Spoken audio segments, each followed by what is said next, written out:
Welcome back to second part of noun. In this video, we are going to learn abstract noun, concrete noun, countable noun and uncountable noun. First, what is an abstract noun? An abstract noun is a word which names something that you cannot see, hear, touch, smell or taste. So we can feel them, but we cannot see them with our naked eyes. For example, it may be the love or truth. It may be fear. When you see a person, you don't know that he is having fear in his heart or mind. Maybe anger.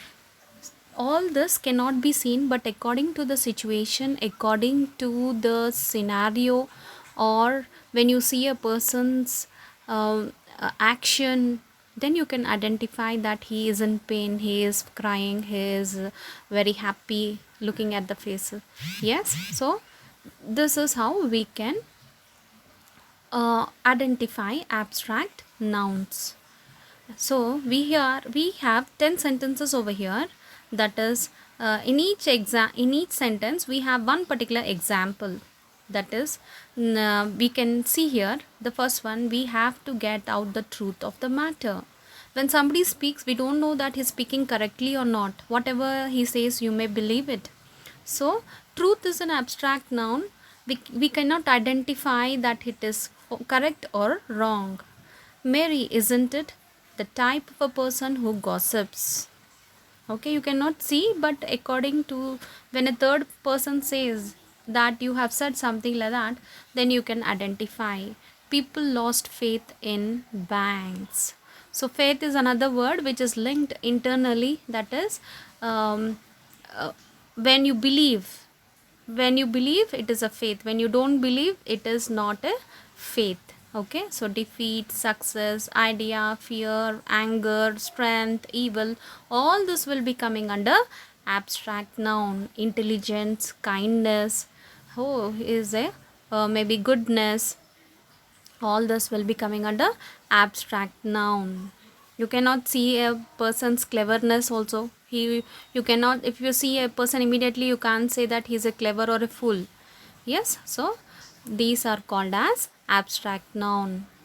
We cannot see, touch, smell, but we can identify according to the situation or looking at a person or according to his behavior. Please make a note of all this, Nana. You will be having this in your coming up years also, and especially the 10th students. Please make a note of it. You have to concentrate on the grammar part. The next one we are going to talk about is concrete noun. In concrete noun, we can detect it and felt with our five senses. When you see or when you touch it, okay, when you touch, oh, this water is hot. When you touch, when you feel with your senses, when you see with your eyes, wow, what a big building. My mother is cooking delicious biryani now.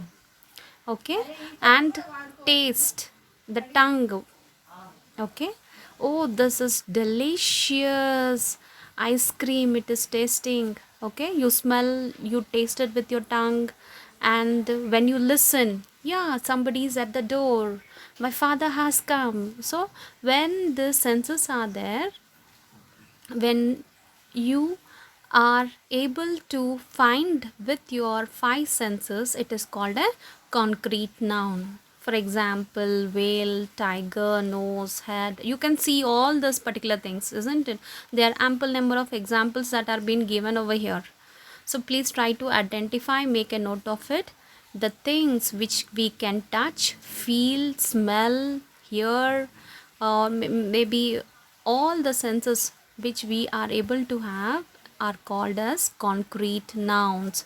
You should have a clear understanding between abstract nouns and concrete nouns. In abstract noun, we cannot see, touch, smell, taste, but in concrete noun, we can do all those.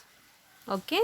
Now the next very important one is countable and uncountable nouns. Very important.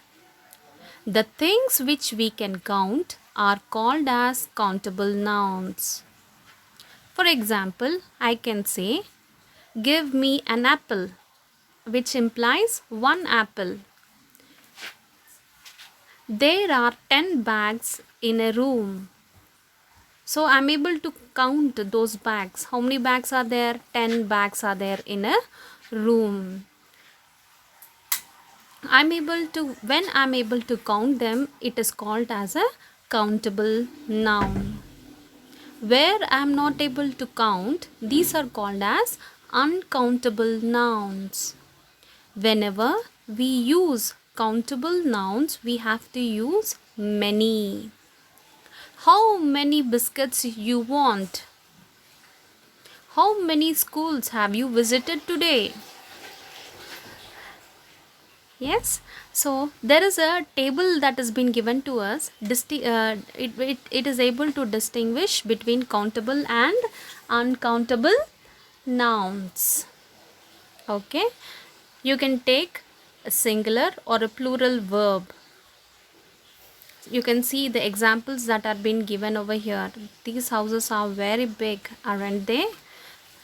Okay, she brought an umbrella and I love some carrots. Some also you can use, you can count few. Give me a little, or you can say give me some. So that is how you are able to make countable nouns. Now coming to uncountable nouns, the nouns which we cannot count. For example, rice, water, sugar. You can't say give me 10 drops of water. Give me 10 blocks of sugar. I cannot give. I cannot tell that. So here you have to understand that these cannot be counted, especially information, understanding, everything. We always take them in a singular forms. Give me a glass of water. I'm not using give me waters. We cannot use those as a plural form. Okay, so I can hear music. Can I have two peas? So all this when we are using, you can call it as uncountable nouns. So in uncountable nouns, we are uncountable nouns. We can use much. How much rice you want? I want 1 spoon of rice. How much milk you want? I want 2 glasses of milk or 2 glasses of water. So like that you should be able to use countable nouns and uncountable nouns. ఏదైతే మనము లెక్క పట్టుకోగలుగుతామో అది countable. మనం లెక్క పెట్టుకోలేనిది uncountable. Countable nouns ki what you have to use? How many. For uncountables you have to use how much. So for this countable you have to use singular and plural verbs. For uncountables you have to use only singular verbs. So here are certain rules. Please go through these rules, make a note of it, write it down in your books, which is very helpful for you in further learning and also in your writing and when you are communicating with your friends. Thank you, and please learn and try to prove yourself. Thank you.